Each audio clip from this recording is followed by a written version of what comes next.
All right, good evening to all of you. We're going to get started. I want to welcome all of you to this evening's general meeting here at the Kentenhkó Recreation Center. So I'm going to call the meeting to order. We have acceptance of the agenda, the rules of order. We'll go through the follow-up in the last general meeting of November 16th. We will have a brief presentation introduction from the Akwesasne Board of Education Trustees. This evening as well, we have a presentation from the Department of Health on the Akwesasne Non-Insured Health Benefits Program. We'll provide an update on the Tsikaristisere Dundee land claim. We'll give an update on some border activities and issues, an update on special needs. We'll take business from the floor. I have a resolution that needs to be considered by council, and then we'll make a few announcements. Can I have a motion to accept the agenda? Moved by Julie, second by Carolyn. All in favor? All right, thank you. We have a few members of council who aren't able to join us this evening. Chief Joe Lazor as well as Chief Vince Thompson are on travel at a meeting. Chief Peter Adams is out sick, and Chief Edward Ronco is unable to join us this evening. So just before we begin, we introduced the protocol of 2016 that if a community member had passed between one general meeting to the next, that we would relocate that general meeting. As well, we would give recognition in the way of a moment of silence for members that we've lost over the last month. So at this time, I'd like to ask for a moment of silence in recognition of those community members we have lost over the last 2 months since the last general meeting.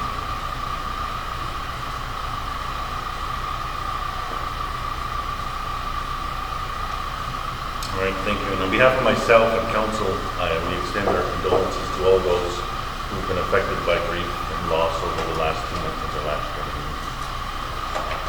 Okay, so I'll read through the rules of order. So this evening our meeting begins at approximately 6 p.m. And again, we're here at the Kentenhkó Recreation Center. We'll proceed to approximately 8 p.m. If we go longer than that, we will take a look at where we're at on the agenda. If we're going to continue to go a little bit further. Personal issues will not be dealt with in this forum, so we ask that personal issues be dealt with on a one-to-one basis with myself or members of council. As well, the general meetings are recorded so that they're shared with the entire community within the coming week. We ask that you please not address any staff member of the MCA to council. They're not here, so I don't identify them. So don't say that, John Doe refused service to me, or Jane was not very nice to me, or something like that. We ask that you please not refer to individuals when speaking about items or concerns. Please use generalities. As well, we ask that you please raise your hand. I'll make a list of speakers, and we ask that you please be respectful of that. And that we ask that your questions please remain on the point of discussion that we're having at that time. There is a time at the end of the general meeting for business from the floor where we can talk about issues abroad, but when we'll speak about only the items as we go along the agenda. Also, any item that can't be addressed this evening that may need further follow-up or clarification, we will make a list of those items and we'll report them back at the next general meeting for you and the community to be aware of. So that is our rules of order for this evening's general meeting. I do want to just say that there is no follow-up items from the November 16th general meeting, which occurred on Kawehno Island. So that is not in your packages for this month. There was no follow-up items from the general meeting. So we'll turn to our first presentation this evening. We have been trying to bring more board committees to the general meeting just to introduce them to the community and have a few minutes of an introduction about some of the mandates of what the board, committee, or commission is charged with on behalf of you and the Mohawk Council of Akwesasne. So this evening we have invited the trustees for the Akwesasne Board of Education to join us, and we'll turn it over to a representative of them to introduce and give it a little bit of an overview. So I'll ask you to come forward. I was just asking them if we have a shy community or trustees that they really enjoy seeing community members at our meetings, but they want me to present tonight, and then they'll stand up and introduce themselves when I get to. Everyone was provided with a pamphlet, And in the pamphlet lists our committee. We are the Akwesasne Mohawk Board of Education Trustees, and it consists of 2 members from each district who are voted in and sworn in for 3-year terms. Our trustees consist of our chair, Sheila Adams from Snaihne, myself, Shailene Gibson from St. Regis, I'm the co-chair. We have Kathleen Kawehno from Cornwall Island, Josephine Hearn from Snaihne District, Rosemary Square from Cornwall Island, and we also have Celie King from St. Regis. She unfortunately couldn't make it today. And we would like to welcome everybody, and we have meetings every first Wednesday of every month and every third Wednesday. Our first meeting on Wednesdays are open to the committee to come meet us. Any questions you may have, any concerns, please are welcome for from 6 o'clock to 6:30 to come and voice your concerns or any ideas, anything like that. We're open to suggestions. In the pamphlet, if you notice, the beginning has the program has paddles. That's our new strategic planning we're developing and working on. It's still currently forward motion, and they consist of language and culture, student success, relationship building, and organizational excellence. And a lot of AMBE's missions and visions and goals are through these 4 paddles. That was something that was developed. And as always, our focus is on students and their education and their future further success and moving forward. We also have a adult education section. We have a lot of collaboration with universities and colleges and really great opportunities. That's pretty much it as far as the trustees. And again, like we said, we meet twice a month, and we're always looking for community members to come and join us and hear your ideas and express your concerns. We also have a website. If you forget these dates, they're all on Akwesasne, it's at ambe.ca. Everything is up to date. We have a staff member that keeps it updated. Any activities going on in any schools, adult education, all our information is on the website. Thank you. All right. Yeah, thank you very much for joining us tonight and providing us with a high-level overview of the meetings that you have and introducing yourselves to the community. We look forward to continuing to work with you, and we encourage community members to attend your open meetings, which is every Wednesday of the month on a rotating basis that happens in each of the districts. So thank you very much.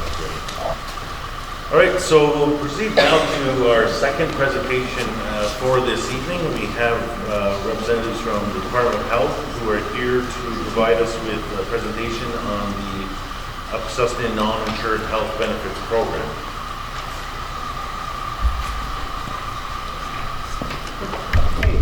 Sago, good evening, everyone. Thank you very much, Chief and Council, for giving us the opportunity to do a presentation on behalf of the Department of Health. As well, we're going to focus in tonight on the Non-Insured Health Benefits Program. We've devised it in such a way that we'll be doing a PowerPoint, and we'll be dealing with basically 3 main points. The services that are provided to community members, an outline of the appeals process, and the non-insured policies. To be quite honest, there's a lot of them, but if you check into the MCA website, we have all of them added up, and we welcome any questions that will be coming in. To begin with, I'd like to call on the program manager of the Non-Insured Health Benefits Program, Melanie Gibson, to begin, along with her assistant program manager, Leah Mitchell, and I'd like to ask you to come. As long as I'm not bothering you. Okay, so should we get on the side? That's not. Just so we can hear you. Okay, I speak loud. Where's your phone? Good evening, everyone. I'm Melanie Gibson. I'm the program manager for Akwesasne Non-Insured. I'd like to begin by talking about the policy. So in 1998, Akwesasne took over control of non-insured health benefits. In 2001, the NIP policies and procedures were passed by Mohawk Council Resolution. Eligibility criteria for services under the Non-Insured Health Benefits Program include that individuals must have a band number, the status card, Diane, however you want to call it, residency in Canada, as well as a provincial health insurance coverage such as OHIP or QHIP.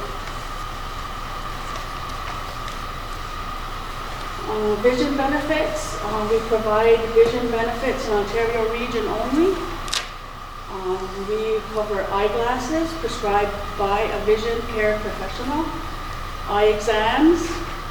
The frequency guidelines are for children from 1 to 17 and over 65.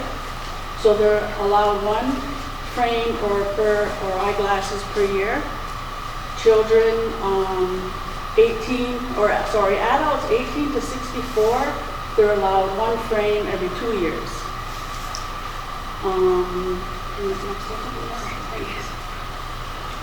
Dental benefits, preventative services, polishing, scaling, exams and x-rays, restorative services, fillings and crowns. Crowns are the caps that are put on the teeth.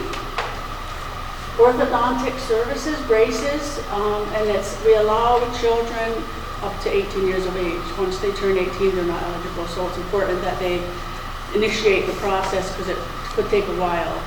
So we like them to initiate it, preferably before their 17th birthday. We also cover dentures, extractions, and root canal treatments. Okay. Medical supply and equipment.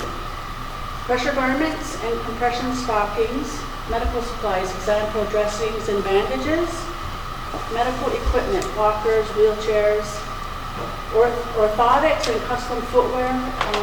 Prior approval is required for that item, as well as oxygen supplies and equipment, and hearing aids. So prior approval is required for some of those items. I'd like to know on that one, a prescription is required from a healthcare professional.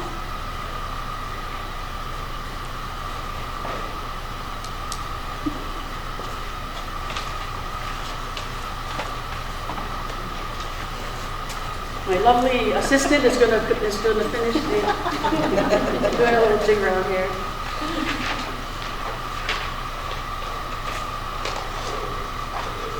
So for our pharmacy benefits, we cover prescription medications and over-the-counter medications like ibuprofen and acetaminophen. It does have to be filled by a pharmacy. Exception drugs are medications that require prior approval.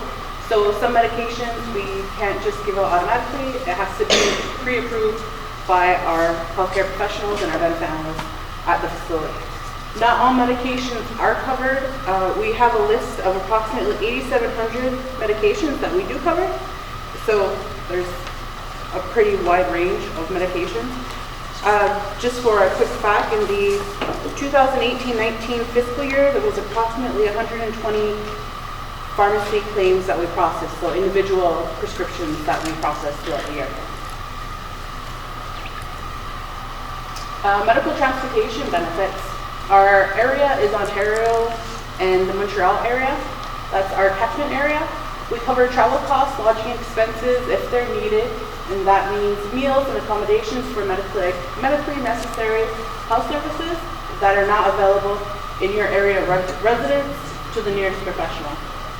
Medically necessary health services include appointments with physicians, hospital care, and medical treatments.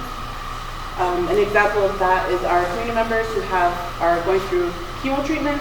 We help with those expenses, transporting them with their costs.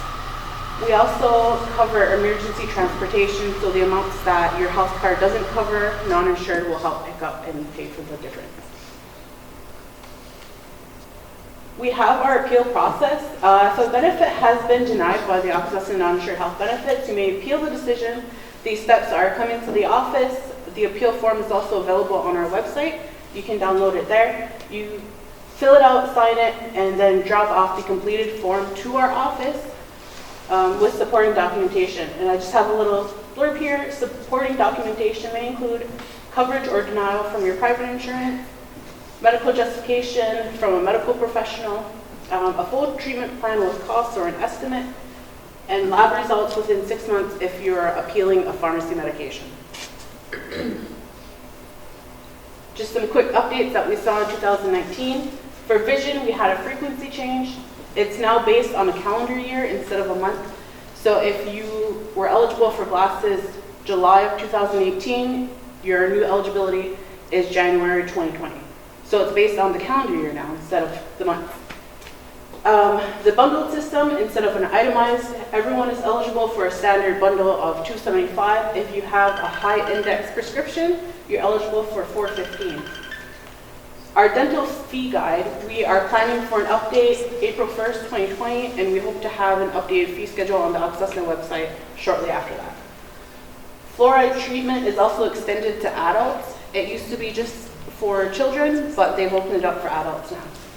Our crown policy, so the caps for your teeth, now includes porcelain and ceramic crowns, so that's good. For our pharmacy, the Ozempic, which is the diabetes medication, it used to be appeal, is now on our formulary as an open benefit. You no longer have to appeal it. You don't even need prior approval. Some medications that may require appeal, these ones are specifically diabetes medications. It's Flumetza, Metformin ER, which is the generic Tubulmetza, Trulicity, and Victoza. For our medical supplies and equipment, breast pumps are on the formulary now. The manual pump does not require prior approval. We'll pay up to $66. If you require electric pump, it does require prior approval. So it's on the formulary now, which is good.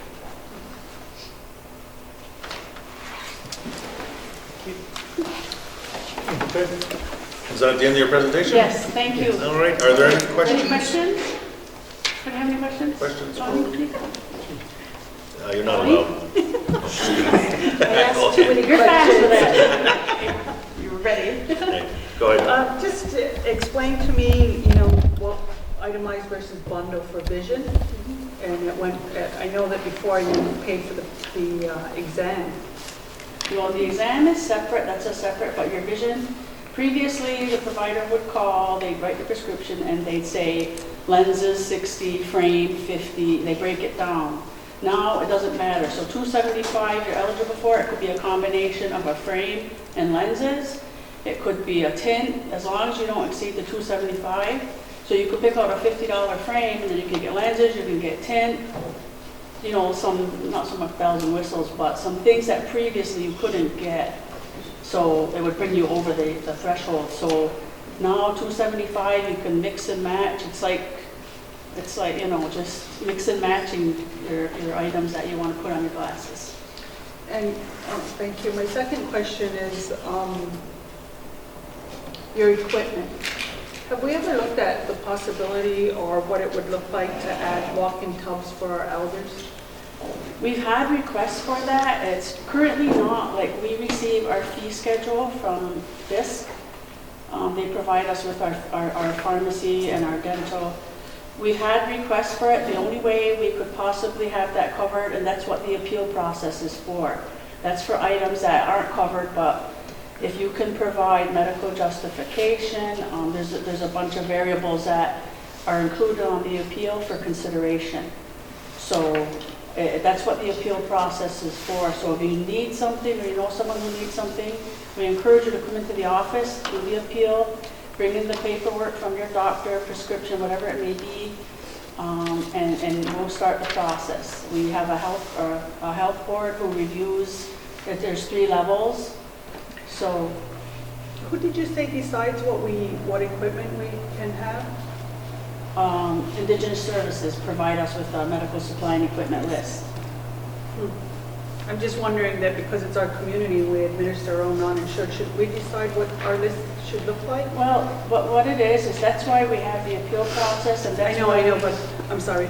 But the appeal process is telling us we can't apply for it anyway. But what I'm saying is I wonder if we should look to do some kind of survey or research to see exactly what our community needs under our non-insured administrative benefit package versus someone that doesn't live here telling us what. Maybe it's a different concept, I don't know, just a thought. Well, I mean, we can certainly lobby for that. We can ask for consideration of some items that we frequently see. That's quite possible that we could speak to them and address those issues with them and hopefully get some funding. So that's something that can be looked at. Thank you. It's based, like, so we try to base it on the needs of the community. That's what the appeal process is for. So stuff that they do say, you know, it's not on the list, but we do the appeal process and it could be considered. Yeah, I just think that when we say appeal process, then they, you know, the person feels like it's a process, you know, a step that may not be necessary, like we're always appealing someone's decision. That kind of creates rough waters too, so just a thought. Okay, thank you. Julie, you have a question? Yeah, just a quick one. Is there a certain amount of time when you're submitting a reimbursement that you have to submit? Like, does it have to be within that fiscal year, or? Well, all of our services, you have a year to bill or we can pay up to a year. The reimbursements are done right away as we receive them. So when they come in, we assign them out and then the benefit analyst will process it. We try to get people who spend out of pocket processed quicker. So they are done on a priority basis. The time frame varies. It depends sometimes a little bit, but we try to get it to them within a week or two. Was that your question, or is how long you have to submit it? Yeah, like. So you have a receipt from 6 months ago that you just found. Can you submit that, or is it too late now? No, you have up to a year. You can submit it, yes. Just a note though too, I'm sorry. When we do need, like, so if it's a prescription, we do need an official receipt. That's the thing. So whenever you go to the pharmacy, don't just get the cash register tape. We get that a lot. So ask the pharmacist for an official prescription receipt to process it. So we need all that information on the official receipt to process it accurately. Okay, thank you. Carolyn, and then Tim. I just have a question about medicinal cannabis, medicinal marijuana. I'm sorry, I didn't hear you. Medicinal marijuana? Cannabis. Cannabis? It's an exclusion right now. It's not appealable.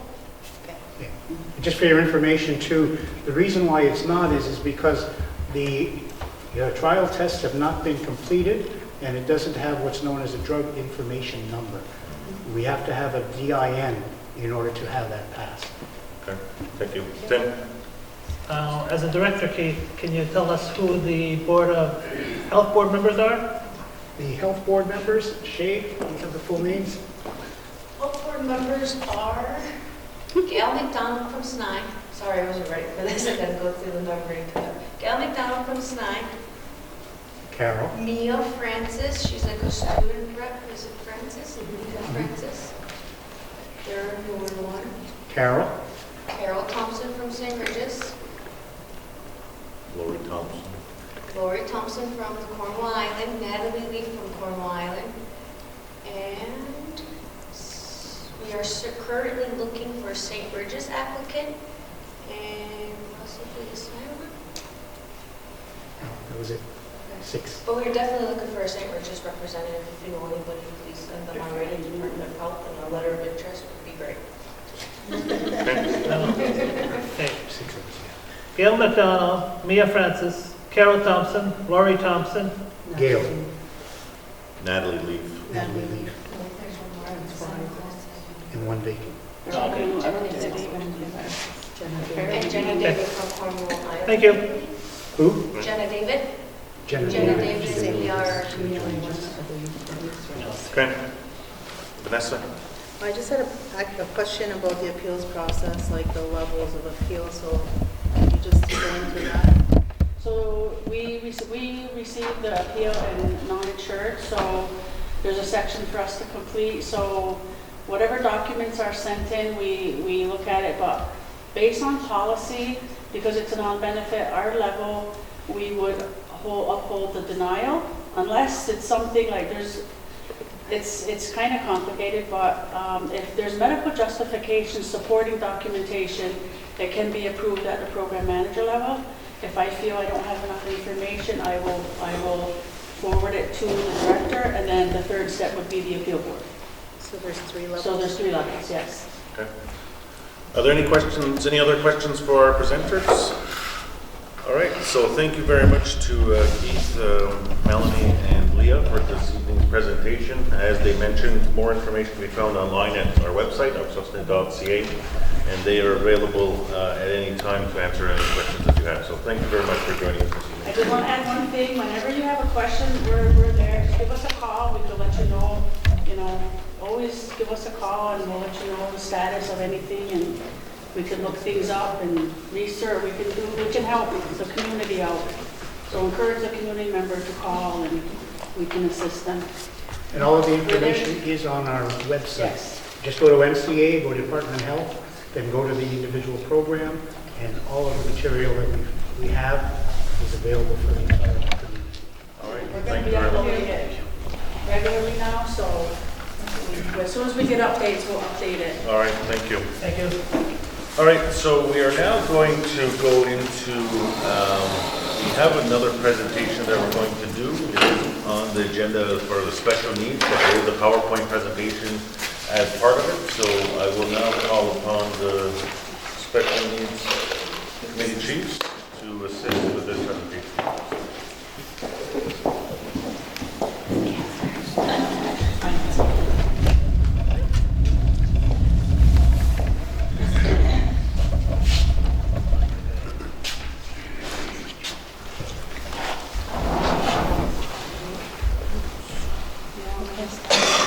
So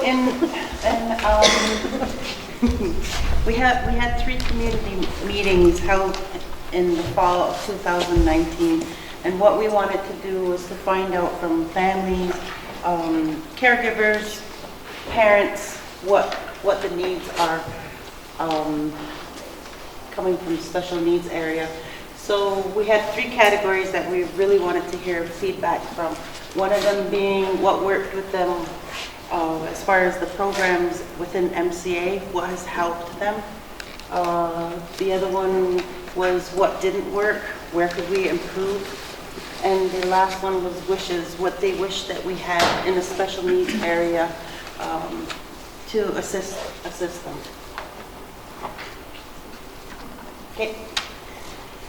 So all of our information gathered was presented at meetings with all of Mohawk Council, Executive Director, Program Directors, Managers, Special Needs Committee, and frontline workers. So all of the information that was gathered from the community was shared in its entirety. Even if there was repeated items, we showed them every single thing that was brought to us at the meetings.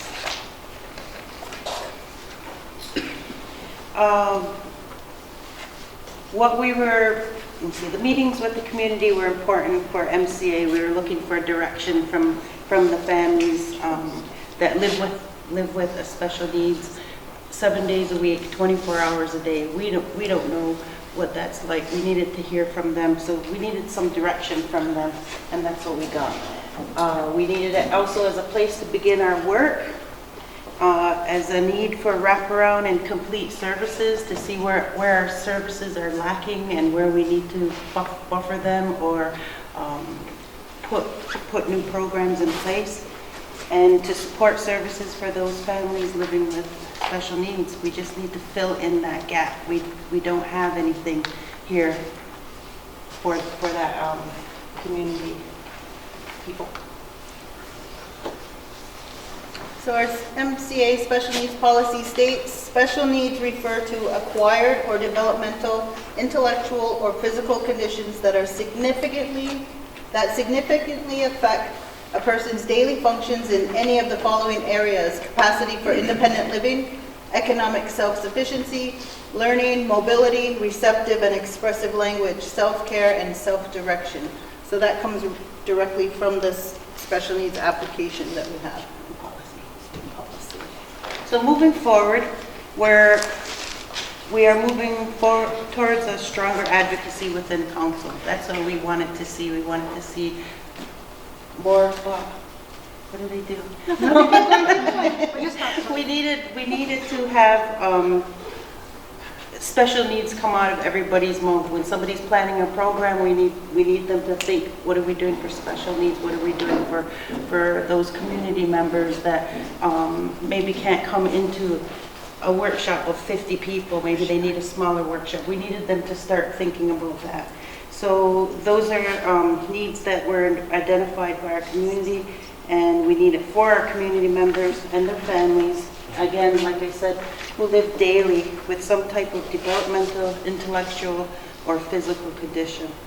Through this advocacy within MCA special needs has been our focus in how we can do better and what we can do better together.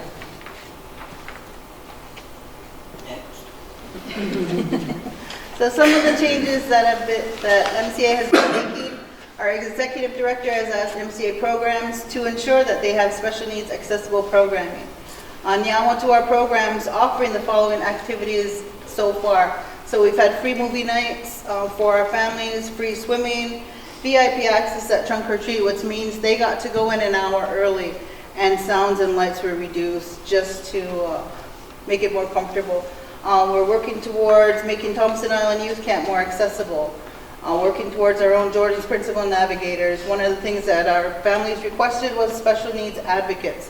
Kind of a one-stop shop for our community members, so they're not going from department to department. They can go to one place to receive services and get information. We also have a social media page for families by families on Facebook, and that's Akwesasne IEP, where you can post questions, information. Departments will also be in there presenting information as well. So MCA district chiefs continue to do site visits. We have went on several programs outside of the community that have already been doing a day program on the services. So we've been visiting them and finding out from them, how did you do it? Where did you get the funding? What kind of staff training do you have? What are all of these? What kind of programs do you do? So we've been doing that. We are in the process of reviewing special needs policy. Take a look at that, see what needs to be changed, because when it was originally written, things have changed. So we want to change it with the changes. We are committed to establishing a special needs support services program to meet our community needs and grow and adapt as our needs change in the future. And yeah. I just wanted to let you know too, back in 2005, the council at the time established a special needs fund. And what I did today was I brought the application which is here, and I also brought the policy. This is the one that Chief Carolyn talked about us reviewing, and we're looking at what needs to change in it to meet the changes of our community today. So we have had a few things in place, but we realize and we recognize that there's a lot of things that we still need to grow and to make better, really. But I did want to let the community know that there is a special needs fund, and the applications are available on mca.ca along with the policy. But I did bring a few copies if anyone would like to have one for tonight. Yeah. No. Thank you. Are there any questions on the presentation? Yes. You mentioned Jordan's Principal. Are you connected with them, or is that outside of MCA? Jordan's Principal is outside MCA. What our intention is to do is to bring navigators to our community, so they will be here to be able to fill out applications, answer questions, and walk you through the process of applying for Jordan's Principal. So it's someone familiar with our community, with the boundaries and the borders that are here that we have to deal with as far as accessing service on the American side as well. So we're hoping to bring Jordan's Principal Navigators here to Akwesasne.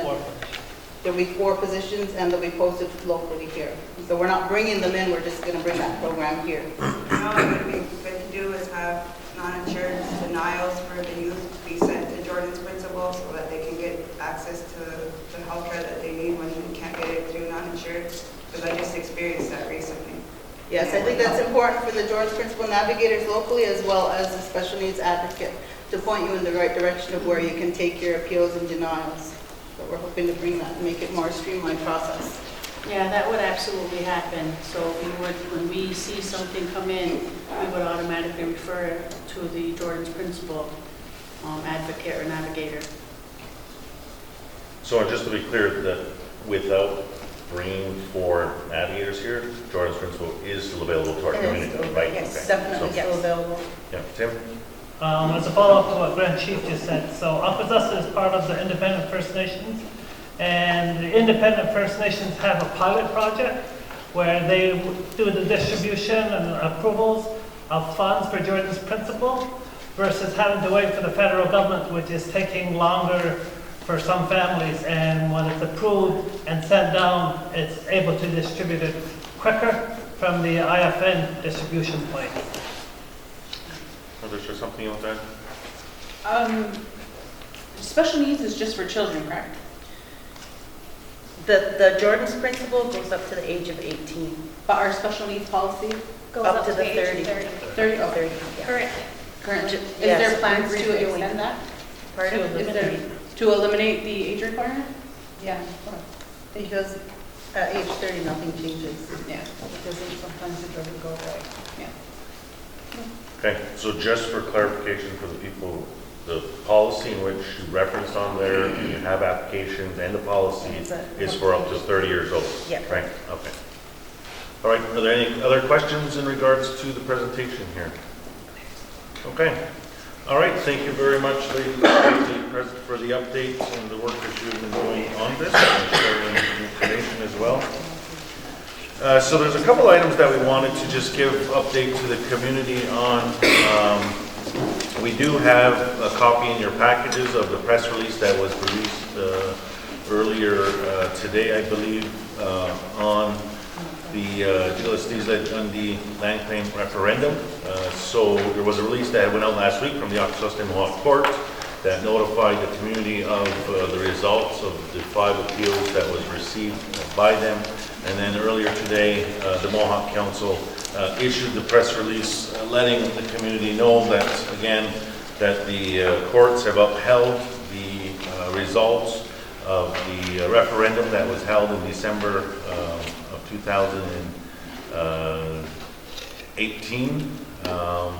And that the next steps going forward will be that the community, as part of the settlement agreement itself, that the funds will be transferred once received into account, and then from now until then, the MCA will begin the process of rolling out consultation framework with the community on what the proceeds what will happen with the proceeds. And this has been a question that has always been asked of the community. The preliminaries are that the principal will not be, nothing will happen with the principal. It will be invested into certain instruments so that it's available for the generations to come. Monies will be identified for the purchase of land. So over the next year, we will have a series of community meetings specifically on community priorities, talking about what these investment mechanisms will look like, as well as having the conversations around land purchases and processes to support the purchase of lands to expand the community. So we want to provide you with that update this evening. Those press releases have been shared through on CKON radio, social media, as well as our email chains. But we want to ensure that we were sharing it again this evening. So is there anything that any member of the council wants to add to that? Are there any questions from the community with respect to the Dundee land claim?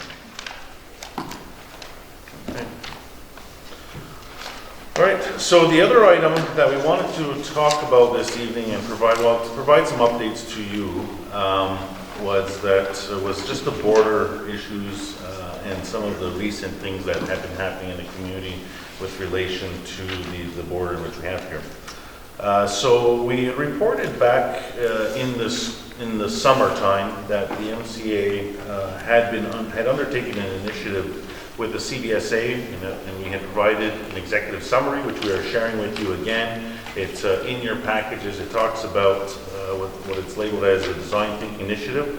It's a summary from a 2-day workshop that was held with the representatives of MCA, as well as representatives of the Mohawk tribe, representatives of the Mohawk Nation, and did a collaborative session with various stakeholders of the federal government, which was CBSA, Transport Canada, Immigration Canada, Revenue Canada, to look at some of the current challenges in which we face being in our community and look at ways to move forward.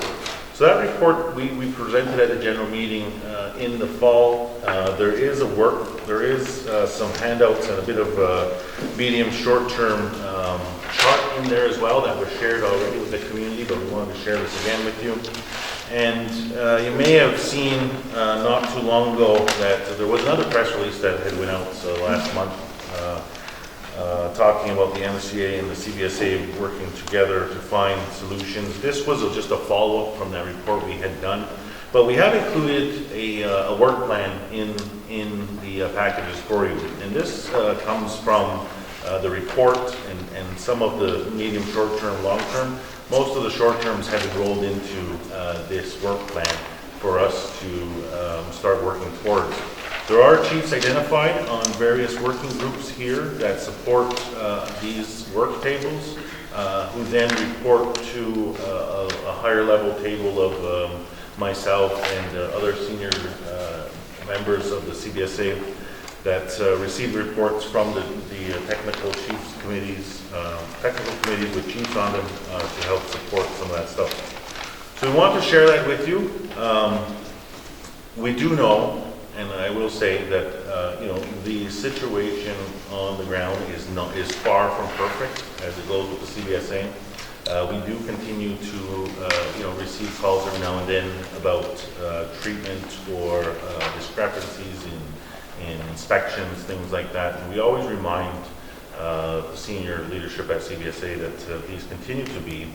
But regardless, we need to continue to look at long-term solutions, i.e. the location of the customs. We need to continue to find individuals that want to be in that profession and work at that place, at the CBSA here. Look at implementing our own liaison position again. As well, there's been conversations, and we've reported this in the past, about establishing a domestic lane, which is a lane that would be identified specifically for traffic coming from Cornwall and going into Cornwall, and how that will help alleviate. So those are some of the workings that are happening. We continue to press on them to ensure that training happens, that there's sensitivities on the ground. It is a workforce made up of people, meaning that they do move around, and that they can't always control the actions of certain people, but we continue to ensure that where mishaps happen, that people are held accountable. The complaints process continues to be available. I know that this sometimes annoys people when we say you have to just put a complaint in, but complaints do validate that mistreatments have happened, and it creates a paper trail. And it's the same with complaining towards the MCA. We've been pushing hard on ensuring that any complaints within the MCA go in writing through a process, so that processes take place and paper trails happen and people are held accountable. It's the same thing with these as well, but it doesn't stop our members of council from assisting and intervening where necessary. So that's a bit on the CBSA front. We did on January 7th, we'll just flip kind of to the other side of the border, meet with U.S. Customs, who informed us that they would be informing non-Indigenous travelers destined for St. Regis or Snaihne that when they left St. Regis or Snaihne, that they are required legally to report back to the U.S. Customs. And the reason why, one of the reasons why they told us, right, is that local community government, but also we do have non-Indigenous employees working for the MCA. So when they come to work, they come into St. Regis. When they leave, they are. The U.S. Customs said that they are required to report to the U.S. Customs on the way out. Now we do know that this has caused a bit of a stir. They assured us that this will not be a requirement going forward with our own people.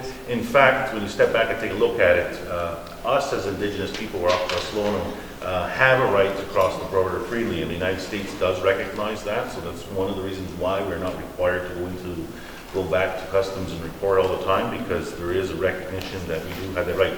Non-Indigenous people do not have that right to cross the border freely. That is why they are required to go back to the customs and check in. So we did notify our staff, and on January 16th, we did issue a public notice via our Facebook page.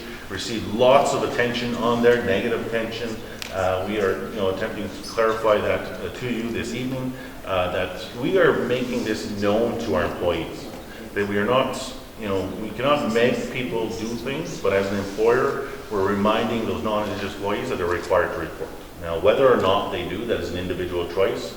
It's the same example of when you drive from Akwesasne, New York to Akwesasne, Kawehno Island. If you turn off on Kawehno Island, the law theoretically says you can't do that. You should be going straight ahead. But people make that own decision on their own, right? And we're just informing our non-Indigenous employees of that requirement.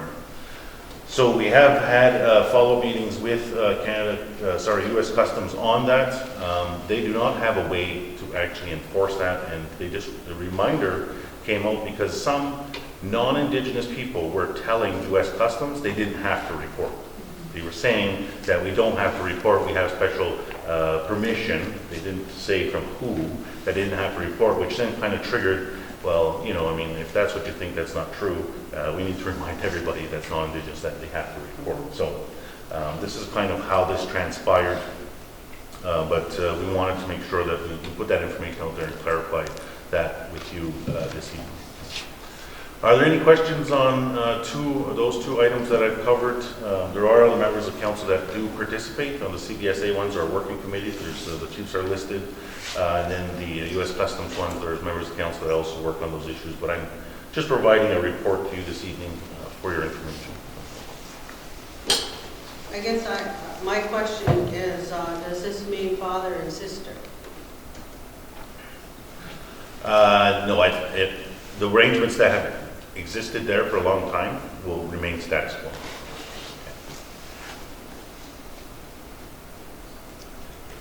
Okay.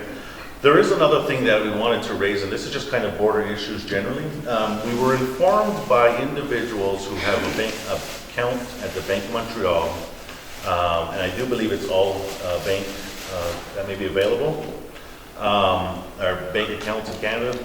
They received a letter that stated they wanted verification for residency tax purposes. So a member of our community got a letter from Bank Montreal, said, we need you to verify basically where you live. One of the things that we found out this was coming, because when the individual went and opened their bank account at the Bank of Montreal, and this could happen at any other bank, they provided a U.S. driver's license, which then all of a sudden went into the system and said that they may live outside of Canada. So then triggered these letters going out to people saying, please verify where you live. Now, we're not telling you how to do your banking business or any of your own personal business, but it is important that people, when they apply for things or renew things, that you use the appropriate identification for that country in which you're in, okay? Because then, what happens is that sometimes these, things come back around, and then they're showing up in our office, and they're all upset because now, they want this paperwork done, but, after we do some investigating, we find out that people went there and spilled all of these documents to these people when they opened accounts or whatever it may be, and then, asked for verification and, really to avoid some of those challenges. We ask that you please be mindful when you do that. If you're unsure, speak to one of us. We see this a lot in all areas around being in our community, but please be mindful of that. Was there anything that members want to add on any of those things? Yes? It's also if you use a U.S. cell phone number as your point of contact when you open your bank account. Yeah. And this is not just us. We've verified that it happens other places, but it would predominantly happen here because there's not a lot of other places anywhere else where you'd be living in Canada but have a 518 or any American phone number except for here or some smaller towns. So it automatically triggers in their computer system that this may be a problem because it's not a recognized Canadian area code. Yeah, please read the documentation if you do open up a bank account. If you do have family members that open up bank accounts, because if you don't read it over, they automatically check that box for you, another tax jurisdiction on there. So please read it and verify that you're not in another tax jurisdiction. So just tell them other. We will, we did have a meeting with the bank on other issues. We will be getting them to do some in-community information sessions on opening accounts, savings accounts. We ran into some issues around estates. If you have your account on Kawehno Island And, you know, the unfortunate situation where one of the spouses or partners passes away in your joint account, some things have been, the account ends up getting frozen. There's some ways to mitigate that. It's not frozen forever, but it causes a lot of stress on the family at the time. There are some ways to make sure that don't happen.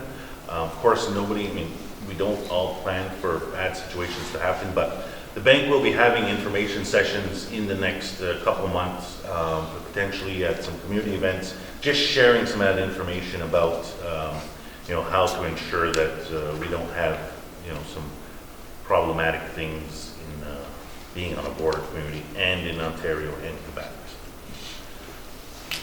Anything else? Yes? The CBSA is where CBSA is situated. Is that our land too? We assert that land belonged to us at one point, yes. What do you mean at one point? Well, before it was taken. Before it was taken. It was what? Before it was taken Who from took us. it? The government of Canada. Who let them? Well, I'm not sure who let them, and it was probably around the 18 something. Lisa, it's, you know who Sir John William, you know Joseph Brett? Yeah. And that Sir John Williams that was married to his sister, when they came to Canada, they allowed them to settle on Cornwall. That's why it used to be called Johnstown. Yeah, and nobody, just like Dundee, nobody went there to recover their duties or their taxes they're supposed to pay for us. And Cornwall, just like Dundee, basically, they just took it. Nobody kept up with it. So if it is part of the North Shore and the Nutfield Tract claim, that area, that would be the North Shore specifically. Okay, because you mentioned something earlier about where there's going to be a lane open just for Kana Island. Yeah. Or what about some of these? Yeah. So what is considered as a domestic lane is because the traffic coming from Cornwall Island to Cornwall doesn't have to present any identification, right? So that it would be a faster moving lane. A lane coming from St. Regis or Snaihne would be the same as coming from Akwesasne, New York, or anywhere else in the United States. And it would just, we are running some, well not we, but CBSA is running some scenario numbers based on that to see if that'd be viable. It hasn't been determined yet, right? So all those to meet up with, well, if you look at that work plan, it does identify for the domestic lane, Chief Carolyn, Vince, and Bill are the ones that are talking about designated lanes. how much longer will we be waiting to settle something? Well, I think they're close, right? Yeah, we just had a meeting today, and we were discussing the domestic lane as opposed to having them get more staffing so they can have more lanes open. Because if we have one designated lane with domestic lane for Kawehno, people coming on and off Kawehno, if the other 3 lanes are empty and this one is built up, everybody's going to start going this way. So we're discussing on the pros and cons of all of it. What would be the best way for our people to travel, that travel frequently through there, travel easier. So it's still in discussion. We're talking about doing a pilot project to get some numbers. Yeah, we're working on it. I think it's time we should be telling them that. I think it's time for them to quit doing the jackasses and start treating us with respect. And I mean, how many years is it? It's enough. That's enough.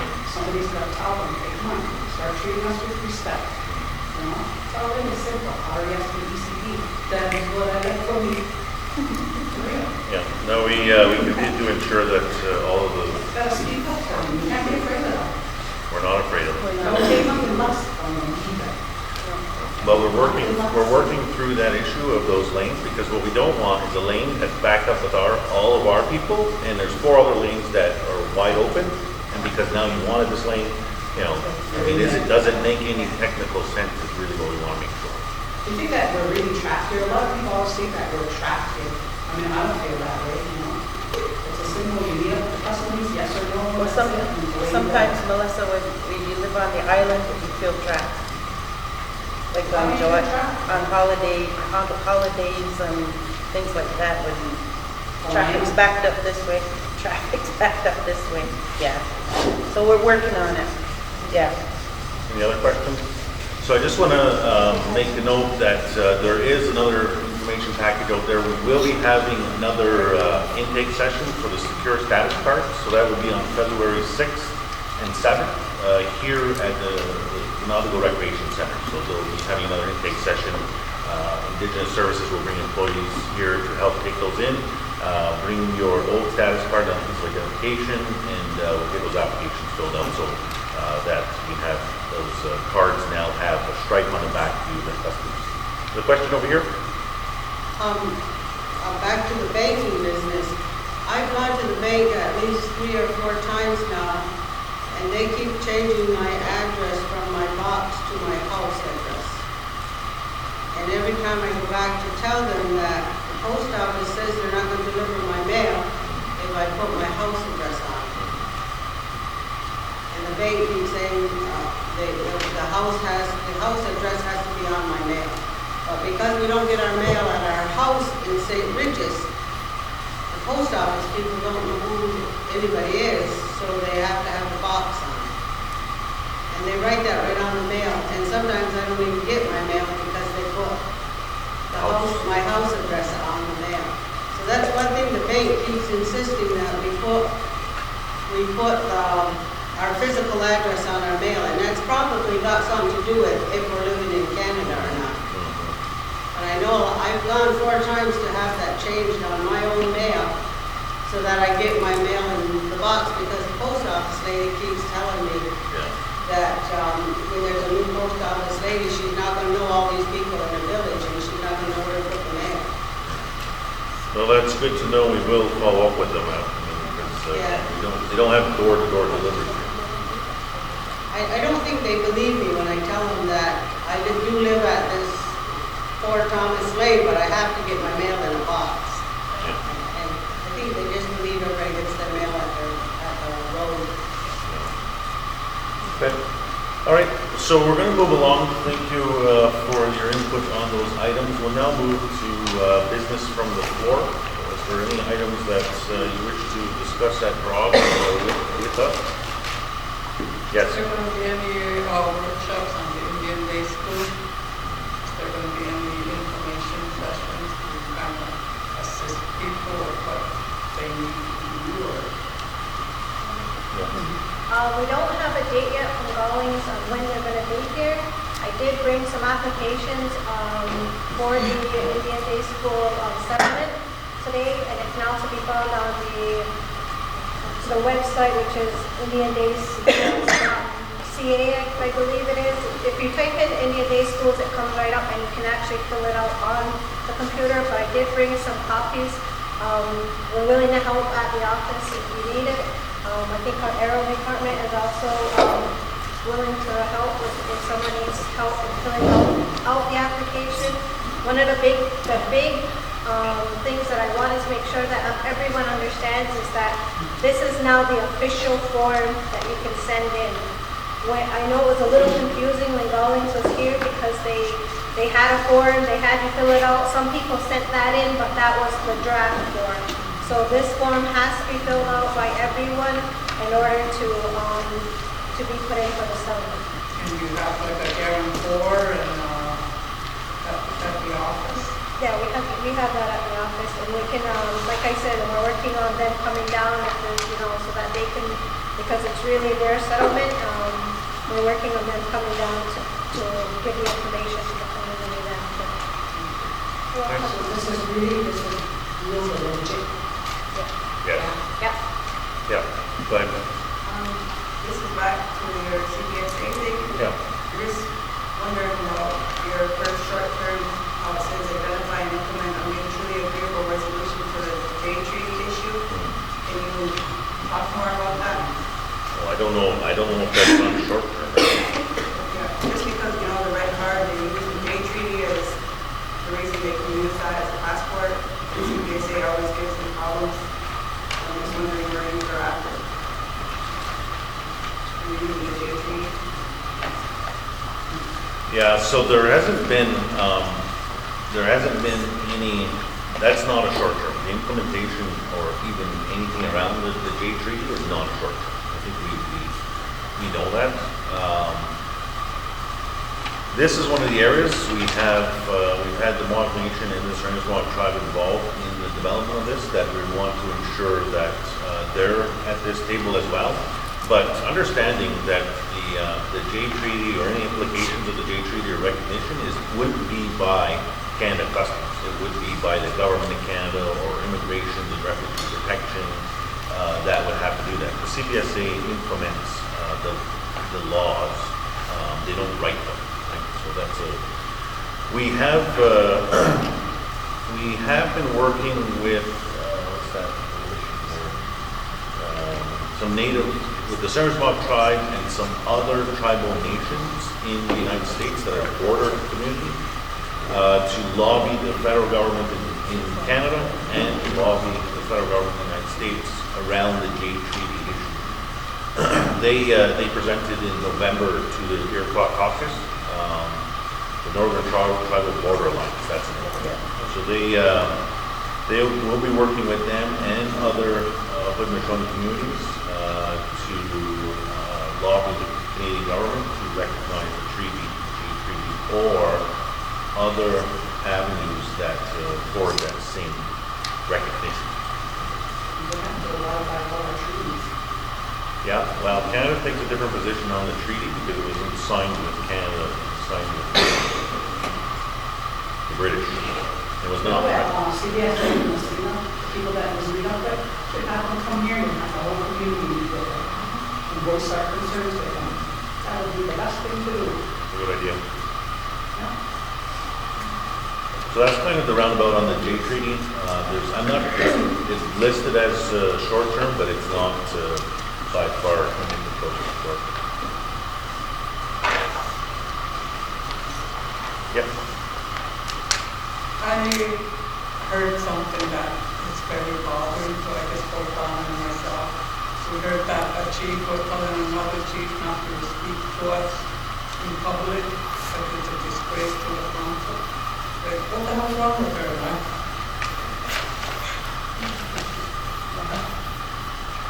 I need to chuckle about that, but I'm not sure what that's all about.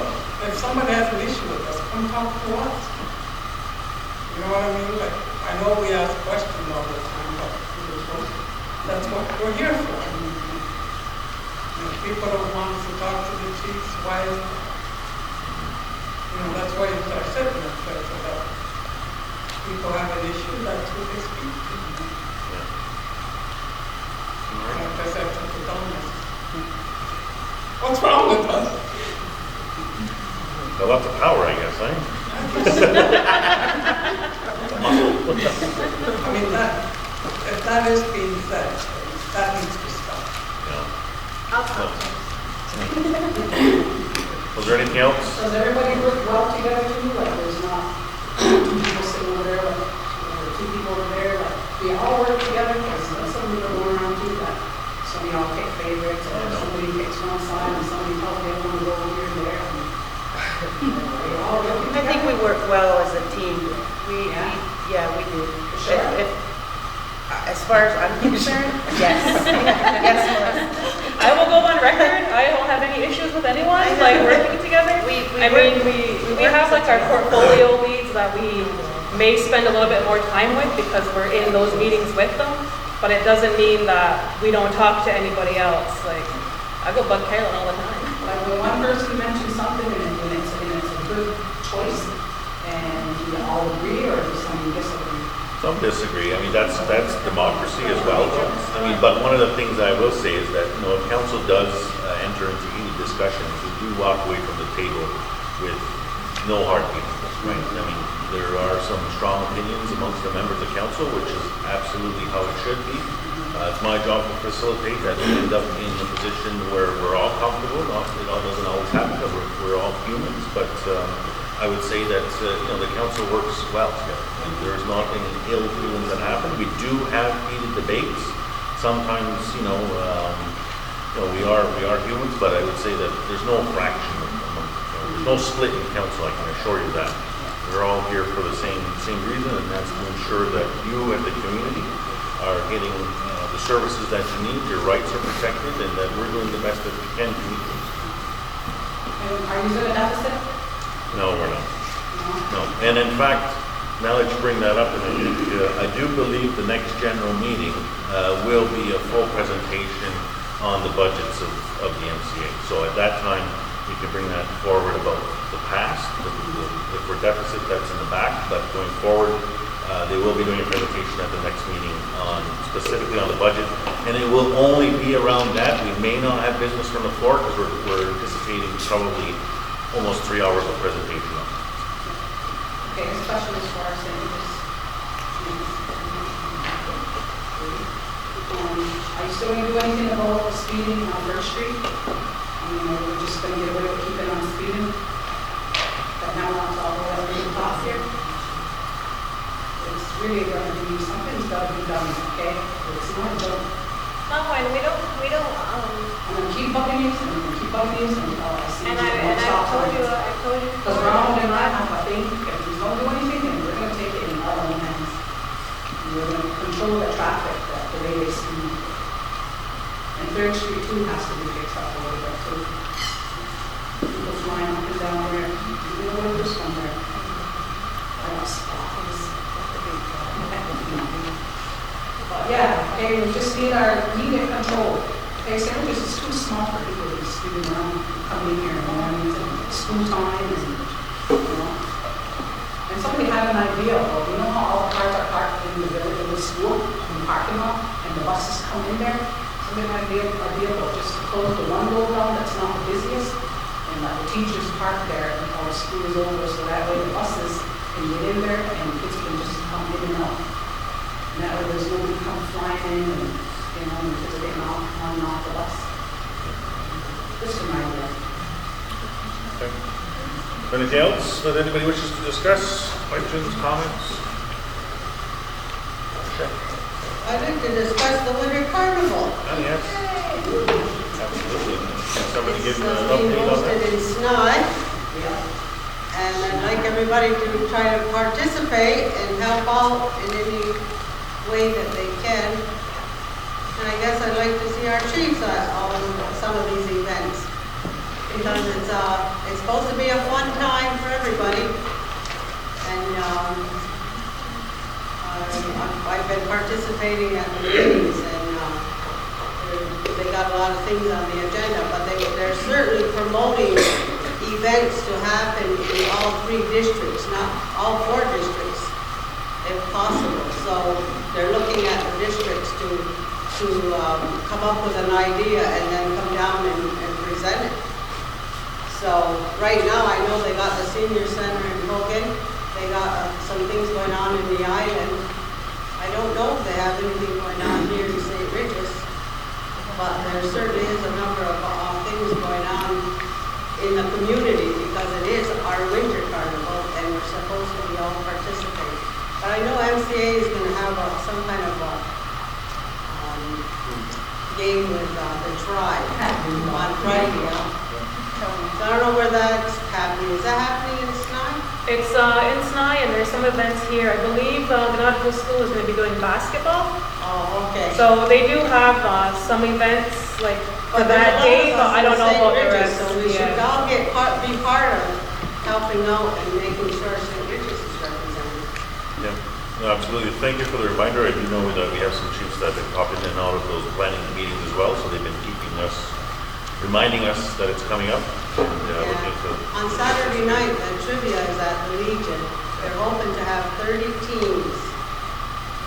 And what I promoted to help them, I started promoting, asking for baskets from people in the village. I'm going to do a basket for my husband, Wayne, and I've asked Dooley to do a basket for his brother, Danny.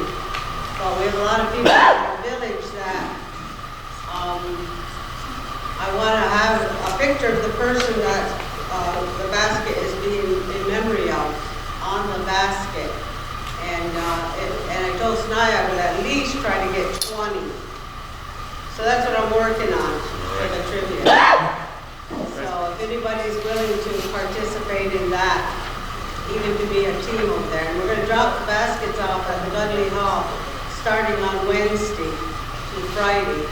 And then we're going to start that auction then, so that it can start for the people that can't get to the Legion that night. So if we can get 20 set up, we'll start the auction. So the trivia is the 15th? Yeah. Okay. The trivia is the 15th at the Legion. Okay. Okay. On the 13th. All right. Was there anything else? Yes. You said that the Mohawk Nation was at the table with you with the discussion for CBSA. Yeah. Who from the Mohawk Nation? So that's the 2-day session, which is on the, which was in June, April and June. I believe Beulah was there, Howard, Richard was there. They may not have been there for both days, but they were between those names. Rick Oaks as well, they were there.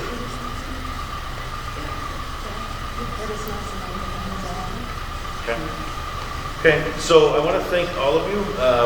To our presenters, again, thank you very much for this evening. The Akwesasne Mohawk Board of Education, they have more information at AMBE.ca, the Akwesasne Non-Insured Health Benefits, more information on their policies at Akwesasne.ca as well. We've heard that the Winter Carnival will be happening on February 14th, so the weekend of the 14th in Snaihne. It starts at 13th. 13 at Yakisutta. So starts the 13th in the afternoon, and Yakisutta goes throughout the week. So. Yeah. All right, thank you. So I'm going to now move ahead and read the resolution for the record. The Mohawk Council of Akwesasne accepts and approves the general meeting minutes of November 16th, 2019. Could I have a mover, please? Moved by Tim, second by Darrell. Discussion on the resolution. Question has been called on the resolution. All in favor? Any against the resolution? None against the resolution, so that is carried. So our our district meetings will be occurring on February 10th in here on Kawehno, Tsikaristisere, February 10th, Ganadigo, February 17th at the recreation centers. Our next general meeting will be February 27th at the Snaihne Recreation Center. That will be, again, a presentation, a full evening presentation from our finance on our budget going forward. So I thank all of you for coming out this evening again. The Akwesasne Winter Carnival starts on February 13th in the Snaihne District, and I welcome all of you. So on behalf of myself, thank you very much for joining us this evening, and we will see you next month. I have a motion to adjourn, moved by Vanessa, second by Carolyn. Thank you very much. Thank you for all the work that you all do. Keep it up. Thank you. Carolyn.